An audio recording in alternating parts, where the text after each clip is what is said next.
Cricketer Shakib Al হাসানের পর এবার মামলা হয়েছে বাংলাদেশ ক্রিকেট দলের সাবেক ওয়ানডে অধিনায়ক নড়াইল ২ আসনের সাবেক এমপি ও জাতীয় সংসদের সাবেক হুইপ মাশরাফি বিন মুর্তজার নামে।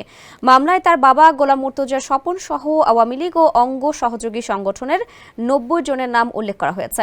মঙ্গলবার রাতে মামলাটি করেন সদর উপজেলা বিএনপির সদস্য সচিব শেখ মোস্তফা আল মুজাহিদুর রহমান পলাশ। সদর থানার ওসি মোহাম্মদ সাইফুল ইসলাম মামলার বিষয়টি নিশ্চিত করেছেন।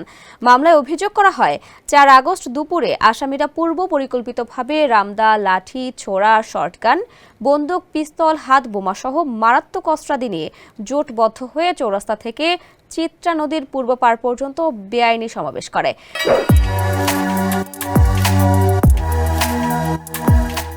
ওই সময় নাকশি বাজার হতে মালিবাগ হয়ে বিএনপি ও বৈষম্য বিরোধী ছাত্র আন্দোলনকারী ছাত্র জনতা, অভিভাবক সহ সাধারণ মানুষ স্বৈরাচারী শেখ হাসিনা সরকারের পদত্যাগের দাবিতে মিছিল নিয়ে শহর অভিমুখে শেখ রাসেল সেতুর পূর্ব পর্যন্ত পৌঁছালে আসামিরা জোটবদ্ধ হয়ে গুলিবর্ষণ করে। এ সময় গুলিতে সদর উপজেলার পলইডাঙ্গা গ্রামের মৃত আশরাফ আলীর ছেলে শফিকুল ইসলাম গুরুতর জখম হন। তাদের ইট পাটকেলেও অনেক আহত হয় বলে মামলার এজাহারে উল্লেখ করা হয়েছে।